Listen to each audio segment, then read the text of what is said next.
अब चलते हैं चित्रकूट स्थित गुप्त गोदावरी में। गुप्त गोदावरी जो नदी है उसका उद्गम स्थल यहीं से है, गुफा के अंदर है। तो यहाँ जो गुफा है वो दिखाएंगे आपको, और वहीं पर ईश्वर के दर्शन करने के बाद में वहीं पर गुप्त हो जाती है। तो उस नदी का उद्गम स्थल भी यहीं पर है चित्रकूट में, और यहीं से वो वापस गुप्त हो जाती है, फिर निकलती है वो नासिक में जाकर के। नासिक महाराष्ट्र में वहाँ पे वो पंचशील जगह पर, जहाँ पर कुछ समय मैया सीता ने वहाँ पे बिताया था। तो उस जगह पर वो उसका उद्गम स्थल। आप सोचिए कि अंदर ही अंदर वो कैसे जमीन में से निकलती होगी, किस तरह से जाती है।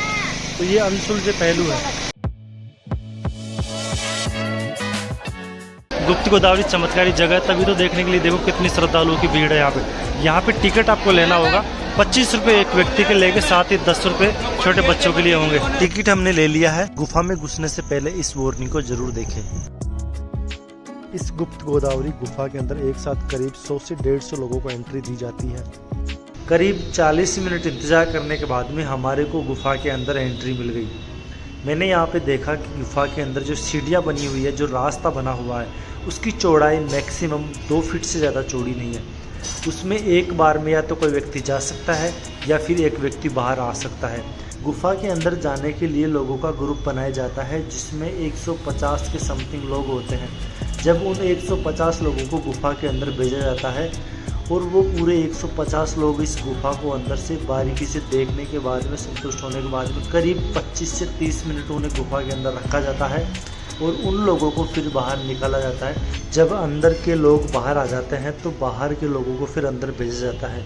जैसा कि मैंने बताया कि गुफा के अंदर सिर्फ एक बार में एक व्यक्ति या तो जा सकता है या फिर एक बार में एक व्यक्ति बाहर आ सकता है। बिल्कुल सकड़ी गली है और गुफा के अंदर ऑक्सीजन की मात्रा हकीकत में कम होती है। तो कभी भी कोई भी व्यक्ति अंदर की तरफ जाते हैं तो इस चीज़ का विशेष ध्यान रखें। किसी को सांस की बीमारी हो, दमे की प्रॉब्लम हो, हार्ट अटैक की प्रॉब्लम हो, या फिर कोई अन्य बीमारी हो जो सांस संबंधित, ऑक्सीजन संबंधित हो, ऐसे लोगों को आप गुफा के अंदर में जाने से रोकें।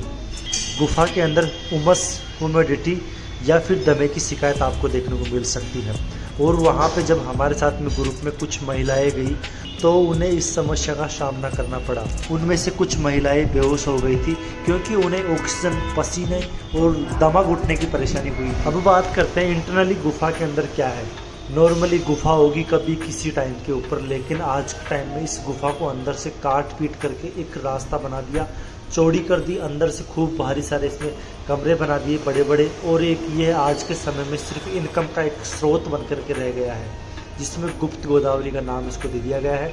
अंदर की तरफ करीब 5-10 लोग यहाँ पे बैठे रहते हैं, जो आपसे कहीं ना कहीं ज़बरदस्ती दान करवाने की कोशिश करते हैं। जब आप ग्रुप में जाते हो तो आप एक दूसरे को देखते हो तो कोई आपके मन में ये आता है कि चलो ये भी दान कर रहा है तो हम भी दान कर देते हैं। इस वजह से लोग वहाँ पे दान करते हैं।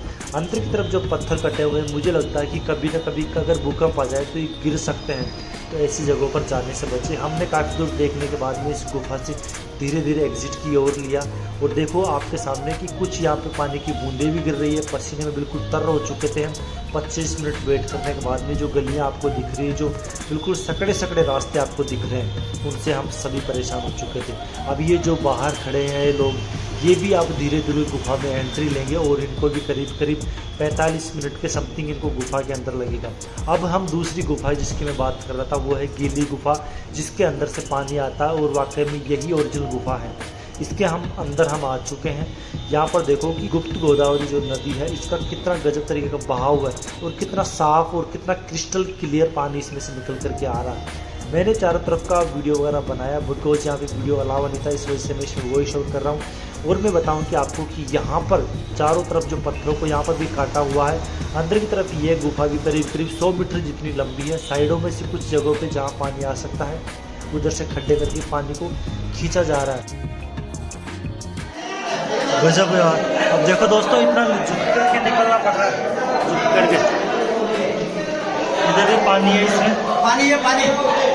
इधर देखो पानी भरा हुआ है, ये भी देखो पानी भरा हुआ है, इधर पूरा पानी। इधर देखो ये अलग रास्ता जा रहा है।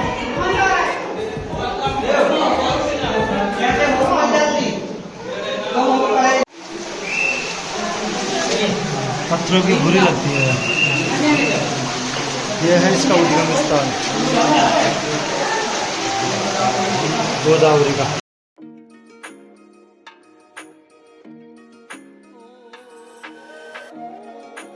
रोज करीब हजारों दर्शनार्थी यहाँ पर गुप्त गोदावरी नदी का दर्शन करने के लिए जाते हैं। गुप्त गोदावरी नदी का उद्गम स्थान यही है।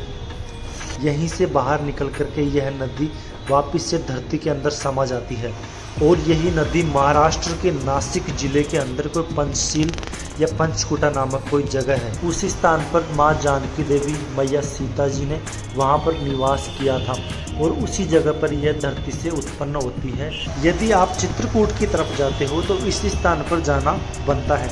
आपको सिर्फ टाइम जरूर लगेगा यहाँ पर, लेकिन देखने के अकॉर्डिंग यह जगह मुझे अच्छी लगी। और जो प्राकृतिक सौंदर्य, जो गुफाओं के अंदर से पानी किस तरह से निकल करके आता है, जमीन में से, पत्थरों में से किस तरह से पानी निकल करके आता है, किस तरह से पत्थरों में से पानी रिस करके आता है और कैसे हमारे वहाँ पर एक्सपीरियंसेस होते हैं, वो सब चीज़ें आपको वहाँ देखने के बाद में महसूस होगी। बिकॉज कभी भी मोबाइल फ़ोन, कैमराज वगैरह प्रकृति को हो या किसी भी तरह की चीज़ों को जस्टिफाई नहीं कर सकते, उनकी सुंदरता का बखान नहीं कर सकते। हाँ, सिर्फ खूबसूरती का एहसास वो दिलवा सकते हैं। हम जिस पहले वाली गुफा में गए थे वहाँ पर बहुत ज़्यादा उमस, बहुत ज़्यादा ह्यूमिडिटी और दम घुटने का जैसा एहसास होता था, लेकिन यहाँ पर पानी ज़्यादा होने की वजह से बहुत ज़्यादा यहाँ पर ठंड है और हमें यहाँ पर किसी तरह की कोई घुटन, कुछ भी तकलीफ यहाँ पर नहीं हुई। आप लोग यहाँ पे स्पष्ट रूप से पानी का लेवल देख सकते हो। मेरे घुटने बिल्कुल इस पानी में डूब रहे हैं। करीब करीब 2.5 से 3 फीट जितना ऊंचा इसमें पानी है, गहरा पानी। पानी की सफाई की बात करें तो बिल्कुल क्लियर पानी होता है, पहाड़ों के अंदर से छन करके रिस करके आता है।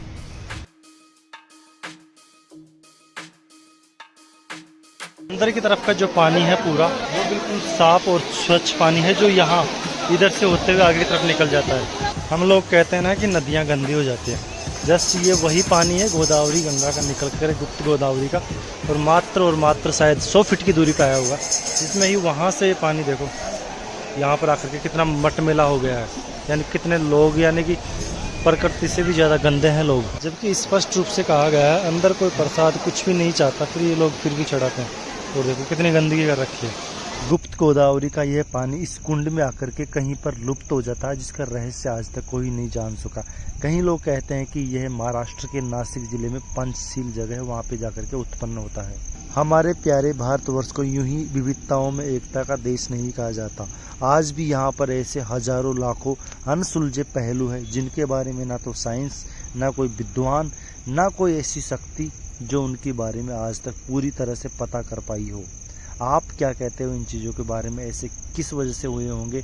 कमेंट में ज़रूर बताना, ताकि हमें भी पता लग सके कि आखिर में इनके पीछे ऑथेंटिकेट लॉजिक क्या है।